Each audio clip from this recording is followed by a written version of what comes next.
اور آئینی تقاضے کے مطابق 8 اکتوبر کو عام انتخابات ہونے ہیں۔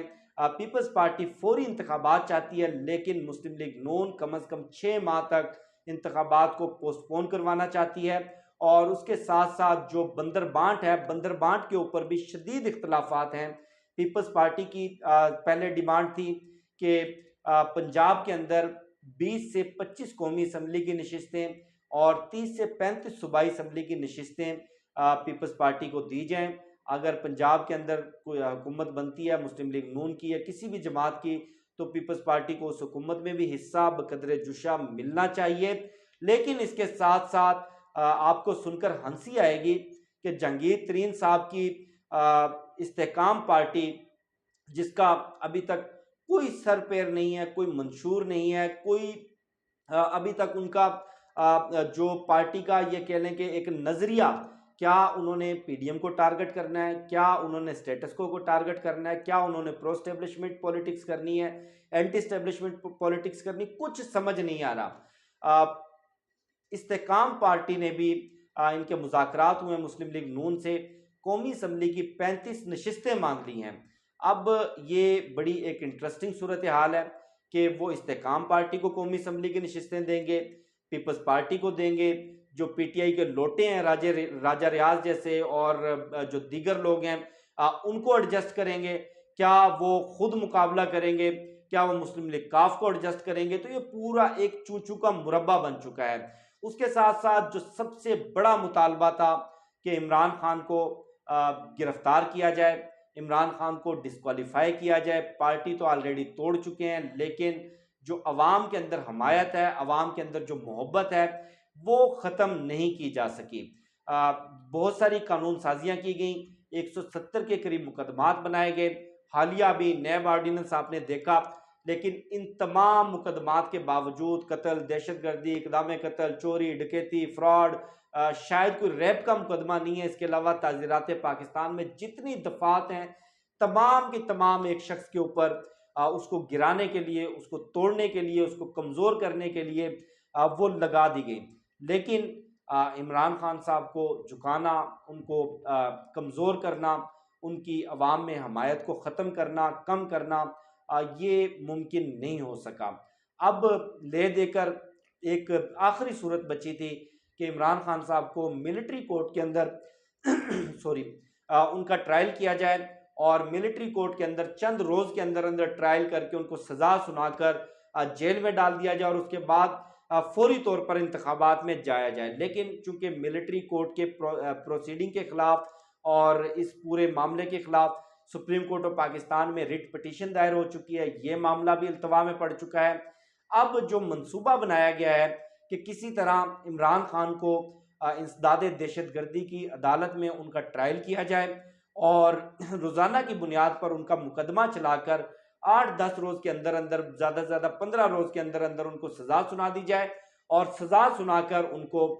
جیل میں ڈال دیا جائے، اور اس کے بعد عام انتخابات کا اعلان کر دیں۔ نہ کوئی ٹکٹ دینے والا ہوگا، نہ کوئی پارٹی کی کمان کرنے والا ہوگا، نہ الیکشن کمپین چلانے والا ہوگا، اور یہ ساری جو اقتدار کی بندر بانٹ ہے یہ ہم آپس میں کر لیں گے۔ بالکل اسی منصوبے پر، اسی پیٹرن کے اوپر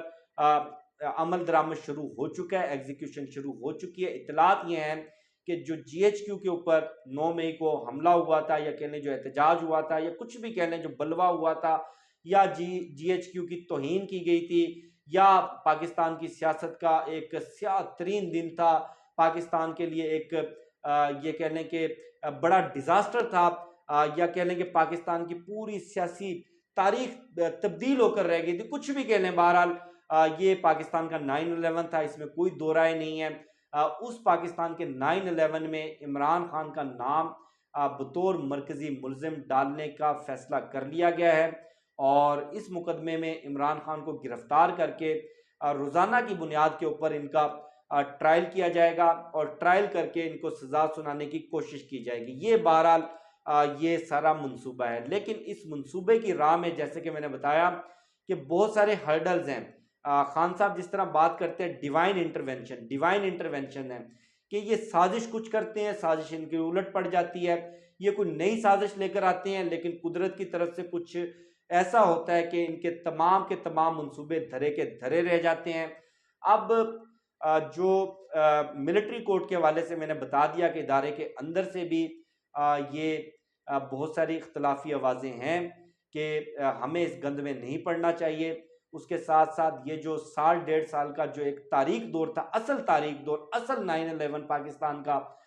جو کہ 9 اپریل 2022 کی رات کو ہوا، جس میں پاکستان کی جوڈیشری بھی برابر کی شریک تھی، پاکستان کے چیف جسٹس بھی برابر کے شریک تھے۔ اس کا جو ملبہ ہے، اس کی جو بدبو ہے، اس کی جو بساند ہے، وہ پورے ادارے کے اندر ایک طرح سے پھیل چکی ہے، فیل کی جا رہی ہے۔ اور یہ اختلافات یا اختلافی آوازیں یہ نوٹ کروائی گئی ہیں، یہ بتایا گیا ہے کہ مزید اس سیٹ اپ کو، مزید اس فسطائیت کو، اس ظلم کو، اس جبر کو یا اس زور زبردستی کو لے کر چلنا، اس کو کنٹینیو کرنا یہ ممکن نہیں ہے۔ آپ کوئی وے فارورڈ تلاش کریں، آپ کوئی درمیانہ راستہ تلاش کریں، آپ کوئی ایسا آؤٹ آف دی وے، کوئی out of the box solution نکالیں جو عوام کے لیے قابل قبول ہو۔ آپ نے دیکھا کہ out of the way, out of the box solution نکالنے کے لیے اسد عمر کو لانچ کیا گیا، پرویز خٹک کو لانچ کیا گیا، شاہ محمود قریشی کو بھی لانچ کرنے کی کوشش کی گئی، اور ان سب سے پہلے استحکام پارٹی لانچ کرنے کی کوشش کی گئی، مائنس عمران خان منصوبہ لانچ کرنے کی کوشش کی گئی، لیکن تمام کے تمام ان کے منصوبے دھرے کے دھرے رہ چکے ہیں۔ اب جو سب سے بڑا سوال ہے، جو سب سے بڑا یہ کہہ لیں کہ خوفناک خواب ہے، جو ایک نائٹ میئر ہے، جو ایک ڈراؤنا خواب ہے ان کے سامنے، وہ جو عوام کی نفرت ہے، جو عوام کی عمران خان کے لیے، تحریک انصاف کے لیے جو حمایت ہے، اور عوام کی جو کمٹمنٹ ہے، وہ کسی صورت بھی اس کو توڑنے میں کوئی کامیابی نظر نہیں آ رہی۔ بہرحال جو پوری سیاسی صورتحال ہے یہ بڑی کمپلیکس ہو چکی ہے، لیکن کم از کم یہ میں آپ کو یقین سے بتا سکتا ہوں کہ اکتوبر میں انتخابات ہوتے ہوئے نظر نہیں آ رہے، اور اگر اکتوبر میں انتخابات نہ ہوئے، جتنا زیادہ یہ انتخابات ڈیلے ہوں گے، جتنا زیادہ یہ تاخیر کا شکار ہوں گے، اتنا زیادہ تحریک انصاف کو، عمران خان کو اس کا فائدہ ہوگا، کیونکہ اس وقت یہ پوری صورتحال، پوری سیاسی گیم کسی کے کنٹرول میں نہیں رہی۔ مسلم لیگ نون کی صورتحال میں آپ کے سامنے رکھ چکا ہوں۔ پیپلز پارٹی اس پورے سیاسی کھیل میں اتنا بڑا جوا پیپلز پارٹی کے سر پر کھیلنا، ان کے کندھوں پر کھیلنا یہ بھی ممکن نہیں ہے، اور مسلم لیگ نون کو خود اپنا انجام واضح طور پر صاف نظر آ رہا ہے، اور یہ پورا چوچو کا مربع، یہ پورا سیاسی سیٹ اپ اگر دوبارہ سے کنٹینیو کرنے کی کوشش کی تو اس کے راستے میں جو سب سے بڑی رکاوٹ ہے وہ عوامی نفرت ہے، وہ عوام کی جو تحریک انصاف کے لیے حمایت ہے، عوام کی جو مایوسی ہے، عوام کا جو رد عمل ہے، اس سے بھی خطرہ ہے، اس سے بھی خوف ہے۔ تو